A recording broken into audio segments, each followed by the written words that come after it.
You can't be serious, Juno. It's just electricity and water. Why are you being so cheap about this? Madeline's voice came through my phone with an accusatory edge that made me wince.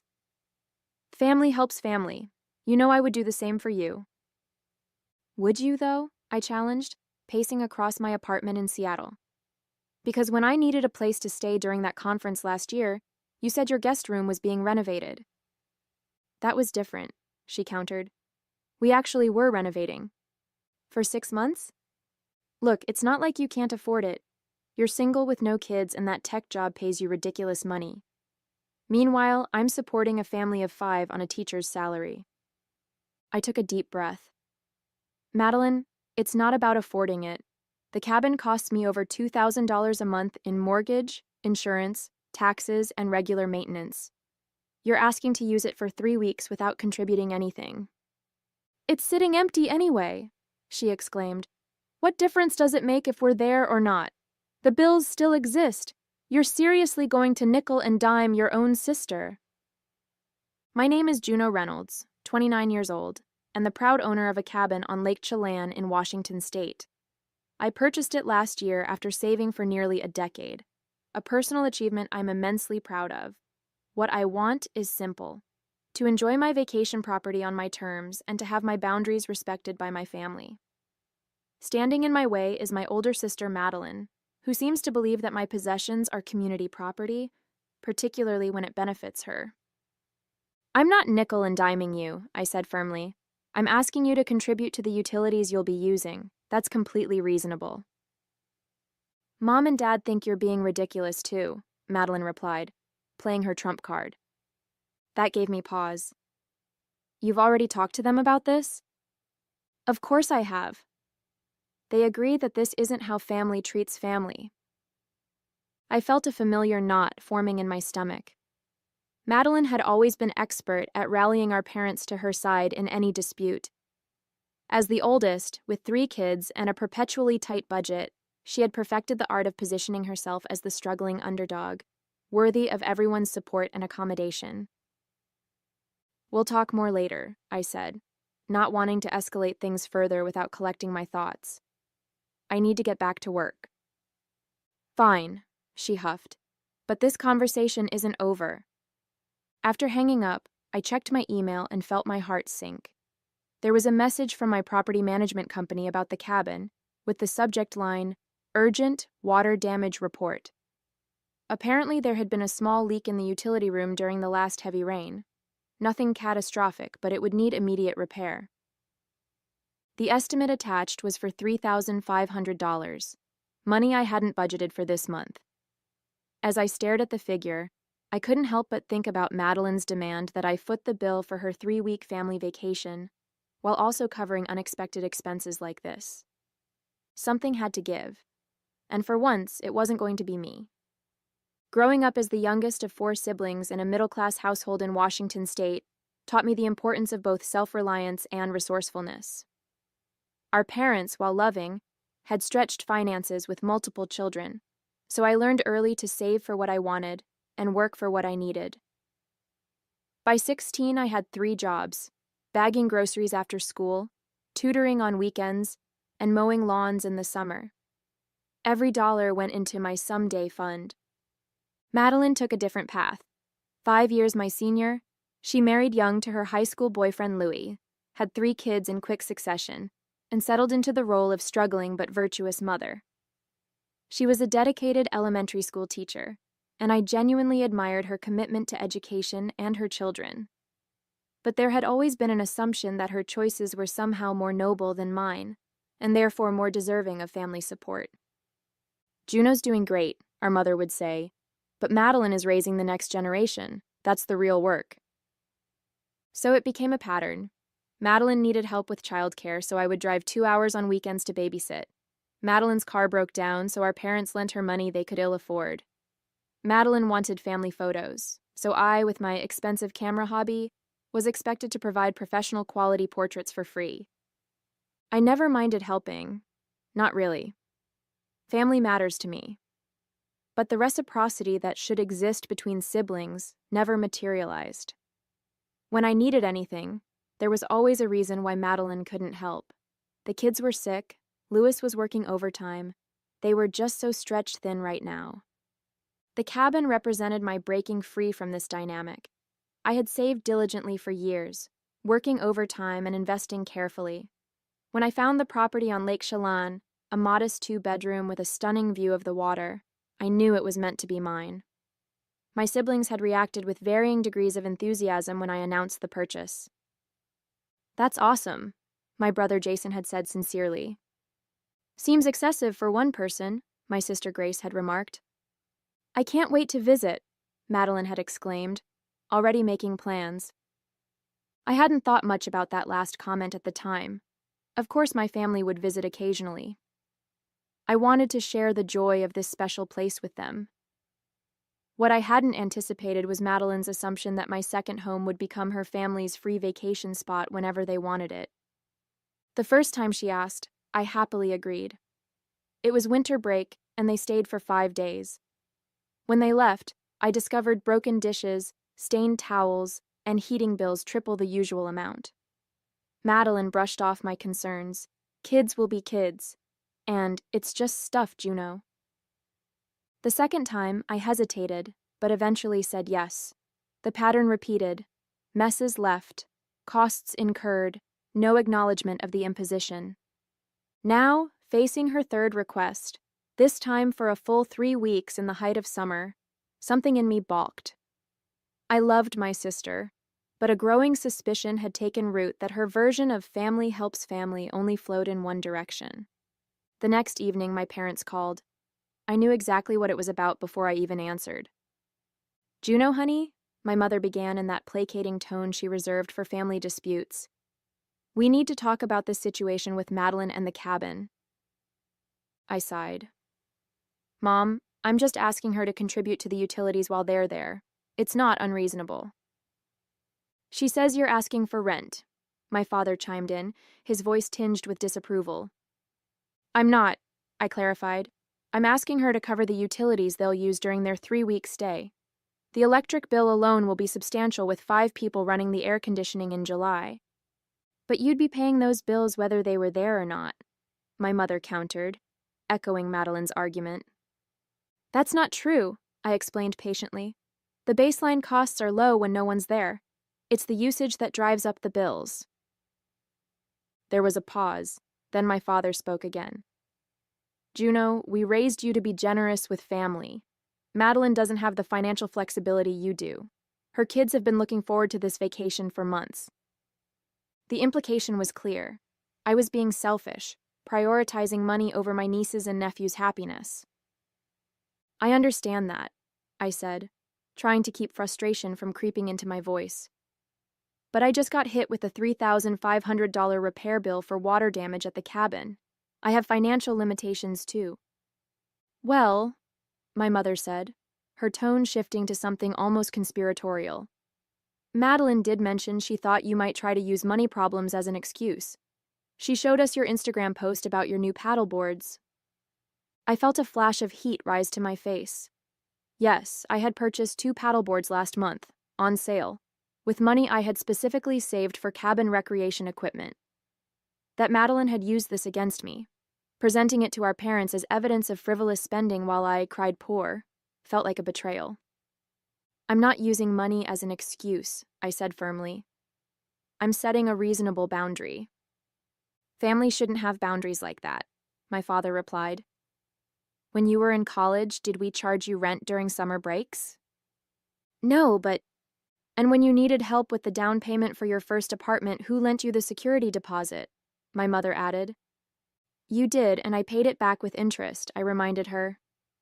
"That's not the point," she dismissed. "The point is family helps family." As the conversation continued, a sinking feeling grew in my stomach. This wasn't just about the cabin anymore. It was about a fundamental disagreement on what family obligation meant. In their view, my success obligated me to subsidize Madeline's choices without question or limit. The final blow came as we were hanging up. "By the way," my mother added casually, "Madeline already told the kids they're going to the cabin. They're so excited about swimming in the lake. It would be cruel to disappoint them now. I sat in stunned silence after the call ended. My sister had backed me into a corner, using my nieces and nephews as emotional leverage. She'd already promised them the vacation, knowing I'd be positioned as the villain if I refused. Worse, I'd just received a text from my brother Jason. Heads up, Madeline's been in the family group chat, the one you're not in, asking if anyone wants to join them at your cabin for the 4th of July weekend. She's inviting extended family too. A group chat I wasn't included in? Extended family I hadn't approved? This had gone beyond taking advantage. This was Madeline actively undermining my ownership, treating my property as a communal resource she controlled. For the first time, I allowed myself to acknowledge what I'd long suspected. This pattern wouldn't change unless I forced it to. The question was how to stand my ground without fracturing the family entirely. The next morning, I called Madeline directly, determined to address the situation head-on. She answered on the 4th ring, her voice cautious. Hey, Juno. If this is about the cabin, Mom and Dad already talked to me about your financial concerns. I took a breath, centering myself. Actually, I'm calling because Jason told me you've been inviting extended family to my cabin without asking me. A pause. It's just Aunt Patty and Uncle Dave. They haven't had a proper vacation in years, and I thought, that's not your decision to make, I interrupted. The cabin is my property, Madeline. You need to ask me before inviting anyone else. Why are you being so possessive? She shot back. It's just family. It's not about being possessive, it's about respect. And speaking of respect, Jason also mentioned a family group chat that I'm not part of. Another pause, longer this time. Oh, it's nothing personal. Just a chat for coordinating kid stuff. You don't have children, so we didn't think you'd be interested. The explanation felt hollow, especially given what Jason had revealed about the chat's content. But I decided to focus on the immediate issue. Look, I've given this a lot of thought. I'm happy for your family to use the cabin, but there need to be some ground rules. First, you'll need to cover the utilities during your stay. Second, no inviting additional guests without my permission. And third, I'll need you to put down a security deposit to cover any potential damages. Madeline's laugh was sharp and disbelieving. A security deposit? Are you kidding me? We're not some random renters off the street. We're family. Family who left broken dishes and stained towels the last 2 times, I pointed out. Accidents happen. You're seriously going to nickel and dime your own nieces and nephews? I'm asking for basic respect for my property, I countered. This is non-negotiable, Madeline. Either agree to these terms or find somewhere else to stay for your vacation. There was a moment of stunned silence, then Madeline's voice turned cold. You know what? Fine. I'll work out the details with you, but I want you to know that this is incredibly hurtful. I would never treat you this way. I bit back the retort that she had never been in a position to offer me anything comparable. I'll email you the details, I said instead, keeping my tone neutral. After hanging up, I felt a strange mixture of guilt and liberation. Standing up to Madeline wasn't comfortable, but it was necessary. I spent the afternoon drafting a straightforward agreement outlining my expectations. A utility fee based on average increased costs during occupancy, a reasonable deposit to be returned after inspection, and clear guidelines about additional guests and property care. The email was factual and businesslike, with no emotional language. I hesitated before hitting send, wondering if I was overreacting. Then I remembered the water damage bill, the stained towels, the broken dishes, and the years of one-sided family helps family expectations. I pressed send. Madeline's response came within minutes. Is this a joke? You're sending me a rental agreement for a family visit? I can't believe you're being this petty. Wait until Mom and Dad see this. I had anticipated this reaction, but still felt my stomach clench. The next salvo came just an hour later, a group text from my mother to all 4 siblings. Family dinner this Sunday at our house, 5 p.m. Everyone must attend. We need to discuss some concerning developments. My brother Jason texted me privately right after. Madeline showed them the agreement. They're furious. Dad called it a disgraceful way to treat family. Just giving you a heads up. My sister Grace chimed in with her own private message. Standing your ground, huh? About time. I'll back you up on Sunday, but brace yourself. It's going to be ugly. I felt a flicker of hope at Grace's support. Maybe I wasn't alone in feeling the imbalance in our family dynamics. Still, the prospect of Sunday's confrontation filled me with dread. I'd challenged the established order. Madeline asks, everyone accommodates. And the backlash would be significant. That night, as I reviewed my property insurance policy to ensure the water damage repair would be covered, I received one more text from Louis, Madeline's husband. Madeline's really upset about this cabin thing. She's been crying all evening. I know you two have your issues, but the kids are devastated about possibly missing their lake vacation. Can't you work something out? For the kids' sake? Emotional manipulation from yet another angle. I turned off my phone without responding, more certain than ever that I needed to hold firm. Sunday arrived with the weight of impending confrontation. I spent the morning hiking to clear my head, then drove to my parents' suburban Olympia home with a strange calm. Whatever happened, I wouldn't back down on this issue. It was too important, not just for my finances, but for resetting long-established patterns in our family. When I arrived, the tension was palpable. My father gave me a curt nod, my mother a tight-lipped smile. Madeline wouldn't meet my eyes. Only Jason and Grace greeted me normally, with Jason offering a subtle thumbs-up of encouragement. Dinner was a painfully quiet affair, with conversation limited to safe topics like the weather and my nephew's baseball team. It wasn't until dessert that my father cleared his throat and addressed the elephant in the room. "We need to talk about this cabin situation," he announced. "Madeline showed us the contract you sent her." He practically spat the word contract as if it were obscene. "It's a standard agreement," I replied calmly. "Nothing unreasonable." "It's cold and formal," my mother interjected. "This is your sister, not some stranger from the internet." "That's exactly why I need clear boundaries," I explained. "Because our history makes this complicated." "Boundaries?" Madeline finally spoke, her voice trembling with either genuine or performative emotion. I couldn't tell which. "Since when does family need formal boundaries? We've always helped each other." I took a deep breath. Have we? Have we really helped each other equally? An uncomfortable silence fell over the table. "What's that supposed to mean?" my father asked.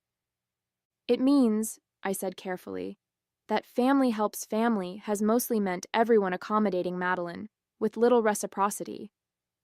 "That's not fair," Madeline protested. "I have 3 children and a teacher's salary. You're single with a tech job." "And I've worked extremely hard for everything I have," I countered, "including that cabin which represents years of saving and sacrifice." My mother shook her head. "No one's denying your hard work, Juno. But surely you can see that Madeline's needs are greater than mine," I finished. "That's always the assumption, isn't it? That because I don't have children, my needs, my boundaries, my property are somehow less important?" Before anyone could respond, Grace unexpectedly spoke up. "Juno's right." All eyes turned to her in surprise. "I've never said anything because I didn't want to cause problems," she continued. "But Madeline, you do take advantage. You borrowed my car for just a weekend last year and kept it for 2 weeks. You've asked me to watch your kids at the last minute dozens of times, but when I needed help moving, you were too busy." Madeline looked genuinely shocked. That's not true." "It is," Jason added quietly. "You've done the same to me. Remember when you borrowed my camping equipment for your family trip and returned it damaged? You never offered to pay for repairs." I hadn't expected this show of solidarity from my siblings. The family dynamics I'd thought were invisible to everyone but me were apparently obvious to Jason and Grace as well. My parents exchanged uncomfortable glances. Then, in a moment that truly stunned me, my father turned to Madeline and asked, "Is this true?" "Of course not. They're ganging up on me because—" Madeline trailed off, unable to complete the accusation. My mother, looking troubled, reached for her phone. After a moment of scrolling, she looked up with an expression I'd never seen before, a mixture of disappointment and realization. Madeline, I just checked our joint calendar. In the past year, we've watched your children 27 times. We've lent you money on 8 occasions. We've helped you move, repair your car, and even paid your electric bill when it was past due. She paused. How many times have you helped your siblings or us in that same period? The question hung in the air, unanswered. I have children, Madeline repeated weakly. It's different. Is it? My father asked, his voice softer now. We raised all 4 of you to support each other. But support should go both ways, shouldn't it? I sat back, processing this unexpected shift. For the first time, my parents were seeing the imbalance that had defined our family relationships for years. And judging by Madeline's expression, a mixture of defensiveness and dawning awareness, she was seeing it too. The conversation had taken a turn I never could have predicted. This wasn't just about my cabin anymore. It was about a fundamental re-examination of how our family functioned, and who bore the burdens of family helps family. The week following the family dinner passed in tense silence. No one called me, not even Jason or Grace. I wondered if their moment of solidarity had dissolved under pressure from our parents or Madeline, who had stormed out of the dinner in tears after being confronted with the reality of her one-sided expectations. I went about my routine, working, visiting the cabin to supervise the water damage repairs, and trying not to obsess over the family conflict. I stood by my decision to require the agreement, but I couldn't help questioning whether I should have approached the situation differently. Had I been too harsh? Too businesslike? By Friday, I still hadn't heard from Madeline regarding the cabin. July was approaching rapidly, and I needed to know whether to block off those 3 weeks on my calendar or make my own plans for the property. I decided to text her directly. Madeline, I need to know if you still want to use the cabin in July. If so, we need to finalize the agreement. If not, that's fine. Just let me know so I can make other arrangements. No response.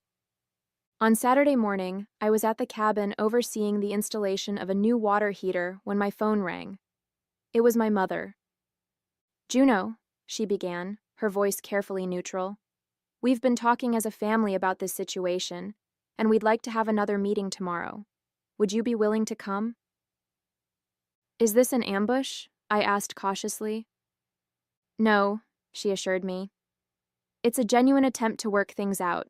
Your father and I have been doing some reflecting and, well, we'd like everyone to talk openly. I agreed, with some trepidation. That night, I prepared myself mentally for various scenarios, from capitulation to confrontation. Whatever happened, I was committed to maintaining my boundaries while remaining open to reasonable compromise. The next day, I arrived at my parents' house to find everyone already gathered. My parents, Jason, Grace, and Madeline, who looked subdued but not hostile. Louis was notably absent. Thank you for coming, my father began once we were all seated. We've been having some difficult conversations this week about family dynamics and expectations. Madeline has something she'd like to say. Madeline looked up, her expression a mixture of embarrassment and resignation. I've been thinking about what everyone said last week. At first, I was angry and hurt, but I've started to see that maybe I have been taking advantage. She paused. I'm not saying I've been doing it intentionally, but the pattern is there. I nodded, surprised and cautiously hopeful. About the cabin, she continued, I understand now why you wanted the agreement. It's your property, and you have every right to set conditions for its use. Thank you for saying that, I replied sincerely. But, Madeline added, I still can't afford to pay what you're asking. The utility deposit and security deposit together are more than we've budgeted for our entire vacation. I was about to respond when my father interjected. That's where we wanted to propose a solution, he said. Your mother and I will cover the security deposit for Madeline's family. It seems fair since we've enabled some of these imbalanced expectations over the years. I considered this. That would help, but there's still the issue of property respect. The last 2 times they stayed, things were damaged and not reported. I've talked to Lewis and the kids about that, Madeline said. We've agreed to be more careful and to replace or repair anything that gets damaged. It was a start, but words alone weren't enough after years of established patterns. I pulled out my tablet, where I'd prepared a simplified version of my original agreement. I've revised the terms, I explained. The utility fee is calculated based on actual historical increases, not estimates. The security deposit is lower, and I've added a detailed checkout list so there's no confusion about expectations. I passed the tablet around, watching as everyone reviewed the document. It was still a formal agreement, but with more reasonable terms and clearer explanations of the rationale behind each requirement. This seems fair, Grace commented. Actually, I'd like a copy of this for when I let people use my beach condo. Jason nodded. Same for my boat. It's good to have clear expectations. My mother looked thoughtful. I think we've all learned something important here about boundaries and respect within a family. Madeline took the tablet last, reading carefully. After a long moment, she looked up. I understand why you needed this now, and I apologize for how I've treated your property before. It wasn't a complete resolution. True change would take time and consistency, but it was a significant step forward. As we continued talking, a new complication emerged. Madeline hadn't told Lewis or the children about the uncertainty of their vacation plans. They were still fully expecting to use the cabin, with Lewis having already requested the time off work. I was hoping it would all just work out, Madeline admitted. This revelation threatened to undermine our progress. I had to decide. Stand absolutely firm on the principle, potentially punishing the children for their mother's poor planning, or find a workable compromise that maintained my boundaries, while allowing for a transition to the new expectations.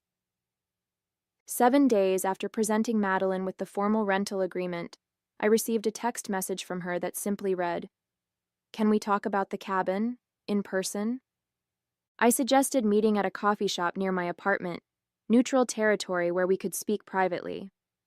When Madeline arrived, I was struck by her demeanor, subdued and almost nervous, without her usual confidence. "Thank you for meeting me," she began, fidgeting with her coffee cup. "I want to talk about your terms for using the cabin." I nodded, waiting for her to continue. "At first, I was upset and angry about the agreement," she admitted. "It felt so impersonal. But after our family meeting and seeing how everyone, even Mom and Dad, agreed with you, I've been doing a lot of thinking." She pulled a folder from her bag and placed it on the table between us. "I've signed your agreement, all of it. The utility fees, the security deposit, the rules about additional guests, and I've also added something." Curious, I opened the folder. Inside was my agreement with her signature, along with a handwritten letter. "It's an apology," she explained as I began reading, "for taking advantage of your generosity, for not respecting your property, and for using the kids as emotional leverage. I've also included a check to cover the damages from our previous stays that I never properly addressed." I glanced at the check. $350, a fair estimate of the costs I'd absorbed from their earlier visits. "This is unexpected," I said honestly. "I talked to Lewis and the kids," Madeline continued. "We had a family meeting of our own.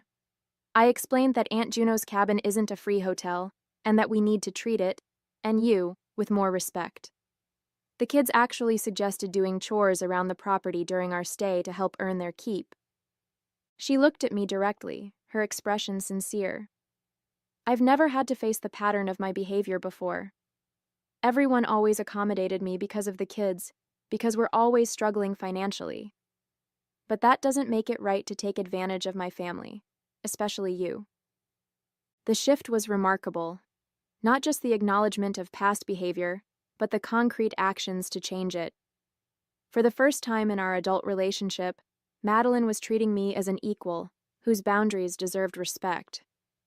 "Thank you," I said, feeling a complex mixture of vindication and reconciliation. "I appreciate this, Madeline. Truly." Madeline's family did use the cabin that July. The difference in how they treated the property was immediately noticeable. Clean dishes, folded linens, a meticulously followed checkout procedure. My nieces and nephews had even left me a thank you card with a hand-drawn picture of the cabin. More significant than the state of the cabin, however, was the shift in our family dynamics. Our parents, now aware of the imbalance they had enabled, began setting their own boundaries. When Madeline asked them to watch the kids the following month, they declined because they had already made plans with Grace. It was a small change, but a meaningful one. At our Labor Day family barbecue, I overheard Madeline offer to help Jason move into his new apartment, volunteering without being asked. Later, she approached me with a tentative smile. "I was wondering if we could work out a system for the cabin for next summer," she said. "Maybe we could trade some weekends. You watch the kids one weekend, we get the cabin another. An actual exchange, not just you giving and me taking." "I'd like that," I replied, surprised but pleased. My father, overhearing, nodded approvingly. "The cabin situation ended up being good for all of us," he remarked. "Made us take a hard look at some patterns we'd fallen into." My mother joined the conversation. "I've been thinking about this family helps family idea," she admitted. "It's supposed to mean everyone supporting each other in different ways, not one person always giving and others always taking." Grace raised her glass in a small toast. "To healthy boundaries and real reciprocity." We all clinked glasses, even Madeline, who added quietly, "And to Juno for having the courage to enforce them first." I smiled, feeling a warmth that had nothing to do with the summer sun. Standing up for myself had been difficult and uncomfortable, but it had catalyzed an important transformation in our family. The cabin agreement had exposed underlying issues that everyone had felt but no one had addressed. As I looked around at my family, engaged in genuine give and take rather than one-sided expectations, I realized that true family support wasn't about unconditional accommodation. It was about mutual respect, clear boundaries, and balanced reciprocity. The cabin was still my private sanctuary, a symbol of my independence and achievement. But now it was also something more, the catalyst for a healthier, more equitable family dynamic that benefited everyone, including Madeline. "Next time," Madeline said, interrupting my thoughts, "we'll bring our own paddleboards." I laughed, recognizing her comment for what it was, an acknowledgement that enjoying my property didn't mean being entitled to everything in it. "Or," I suggested, "maybe we could go paddleboarding together sometime." Madeline smiled, a real smile with no hint of entitlement or expectation. "I'd like that," she said. "I really would."